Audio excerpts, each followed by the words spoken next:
0.7명. 2023년 대한민국의 합계 출산율입니다. OECD 회원국 중 합계 출산율이 1명을 밑도는 곳은 우리나라가 유일합니다. 지난해 출생아 수도 24만 9천 명으로 역대 최저를 기록했습니다.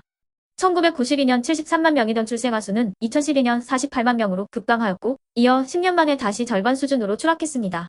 출생아 수는 줄어드는 데 반해 고령화 영향으로 사망자 수는 늘고 있습니다. 우리나라는 전 세계에서 유례를 찾기 힘들 만큼 급속한 인구 절벽에 직면하면서 전국 모든 지자체가 소멸 위험에서 벗어날 수 없는 상황이 됐다는 평가가 나오고 있습니다. 인구가 현상 유지되는 데 필요한 출산율은 2.1명인데 한국은 지난 1983년 이 기준 아래로 떨어진 후 쉽게 회복하지 못하고 있습니다. 현 상태가 지속된다면 대한민국 국가 소멸의 우려가 현실이 될 수 있다는 목소리가 나오는 이유입니다. 이에 정부는 지난 2006년 제1차 저출산 고령사회 기본계획을 수립한 이후 15년간 저출산 대책에 280조 원이라는 천문학적인 예산을 쏟아부었습니다. 또한 제4차 저출산 고령사회 기본계획에 따라 2025년까지 각종 정책과 예산을 추가 투입하기로 했지만 중구난방 대책으로 출산율 하락 방어에는 실패했다는 지적이 이어지고 있습니다. 실제 전국의 약 30% 규모의 신생아가 태어나는 경기도의 출산율도 매년 감소해 0.8명대로 내려오면서 더 이상 소멸 안전지대가 아닌 것으로 나타났습니다. 전문가들은 예산 투입만으로는 저출산 문제를 해결하기 어렵다며 경제교육 등 사회 구조를 개혁해야 한다고 입을 모읍니다. 지속적인 출산율 감소는 학령 인구에도 악영향을 미치고 있습니다. 해마다 입학 자원이 줄면서 지방대학을 중심으로 충원 미달 사태가 속출하고 있습니다. 당장 수도권에서도 신입생을 채우지 못하는 대학이 등장하면서 위기감을 더욱 키우고 있습니다. 한국은 끝났다. 일본의 경제지 머니원이 한국 경제성장이 정점을 찍고 내리막길을 걷고 있다는 이른바 피크 코리아론을 제기했습니다. 이와 함께 한국의 GDP 증가율은 1980년대 평균 8.88%에서 2000년대 4.92%로 급감했고 2010년대 3.33%까지 떨어졌습니다. 그리고 2020년대에는 1.9%까지 추락했다고 지적했습니다. 또한 한국의 저성장 원인에 대해서는 인구 절벽으로 인한 노동력 감소 때문이라고 분석했습니다.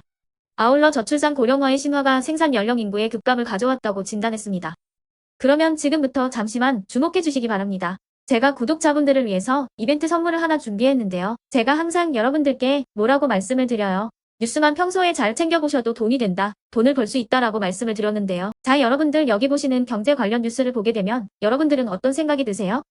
그냥 뉴스만 보고 끝내는지 아니면 이 뉴스를 어떻게 이용할 수 있는지 이 부분을 고민하고 계시는지를 되물어보고 싶습니다. 그 이유가 뭐냐면요. 제가 지난 10월 초에 여러분들께 뭐라고 말씀을 드렸죠? 지금은 이스라엘 하마스 전쟁 관련주에 관심을 가져야 한다. 뉴스만 보고서 절대 그냥 넘기지 마시고 투자 쪽으로 생각을 한번 해보셔야 한다라고 말씀을 드렸습니다. 그리고 나서 일원성 내일들을 뉴스를 통해서 많이 보셨을 텐데요. 이런 이스라엘 하마스 전쟁이 이슈가 됐을 때 부자들은 어떻게 생각한다고 했나요? 전쟁 관련주는 뭐가 있는지, 어떤 종목이 가장 좋은지, 어디에 투자해야 돈이 몰리는지 자연스럽게 생각한다고 제가 말씀을 드렸죠. 부자들이 봤을 때는 이슈가 곧 돈으로 이어지고 그 이슈가 나에게 돈을 벌어준다는 경험적 확신이 있기 때문에 부자들은 항상 이런 사회적 이슈를 관심 있게 챙겨본다. 이렇게 제가 말씀을 드렸는데요. 이번에도 마찬가지입니다. 제가 지난번에 시청자분들과 함께하는 주식으로 수익 내기 이벤트를 진행했었는데요. 당연히 100% 무료로 진행을 했고 여기 보시면 아시겠지만 제가 지난번에도 저한테 구독이라는 문자를 보내주신 모든 시청자분들께 이렇게 전쟁 관련주 중에 가장 급등할 확률이 높은 많은 종목도 아니라 흥구석이라는 한 종목을 여러분들께 추천드렸어요. 그러면서 여기 나와 있는 대로 정확히 얼마에 매수해야 하는지 그리고 수익률이 어느 정도 나왔을 때 팔아야 하는지 이런 부분들까지 여러분들에게 정확히 알려드렸었는데요. 지금 실제로 어떻게 되었나요? 오른쪽을 보시면 아시겠지만 제가 10월 초에 문자로 흥구석이를 소개시켜드리고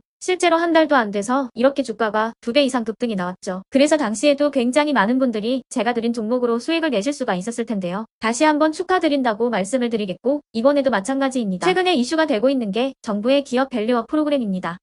정부가 코리아 디스카운트라고 불리는 문제죠. 한국 증시 저평가를 해결하기 위해 칼을 빼들었습니다. 기업 밸류업 프로그램은 정부가 금융업이나 증권업, 유통업 등 저평가되어 있는 기업들의 가치를 높이고자 하는 프로그램입니다. 이런 경제 뉴스를 우리가 어떻게 생각해 볼 수 있을까요? 2024년 상반기에 주식시장에서의 주도 테마로 미친 듯이 상승할 수밖에 없고 이미 급등은 시작됐습니다. 그럼 그 중에서도 가장 저평가된, 그래서 가장 크게 갈 수 있는 종목이 무엇인지 당연히 우리가 이쪽으로 생각해야 된다는 겁니다. 그리고 저평가라는 단어 자체에서 나오는 든든한 힘이 있기 때문에 걱정 없이 큰 수익을 볼 수 있다는 장점이 있죠. 자, 그렇기 때문에 제가 이번에도 뭘 보내드리냐면 지난번과 같은 방식으로 이번에는 구독이라는 문자를 보내주시면 제가 이번 정부 정책과 맞물려서 앞으로 대장주 역할을 하면서 주가가 가장 크게 급등할 한 종목을 여러분들에게 문자로 종목명과 사고 파는 시점을 모두 알려드릴 거예요.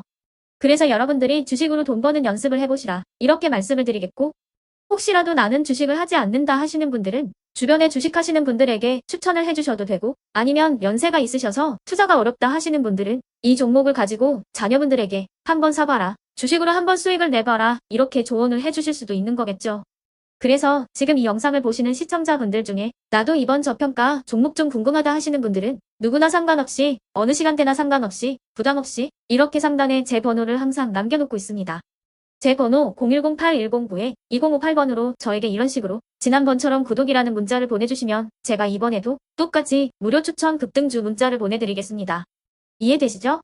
010-8109-2058번으로 구독이라고 문자를 보내주시면 여러분들이 직접 이슈를 통해서 돈 버는 연습을 해보실 수가 있는 거고, 제가 돈을 받는 것도 아니고 투자를 대신해 드리는 것도 아니니까 부담 없이 신청해 주시면 되는 겁니다. 그리고 수익이 나면 저는 다른 것은 바라지 않습니다. 제 채널에 구독, 좋아요 하나만 눌러주시라 이렇게 말씀을 드리겠습니다.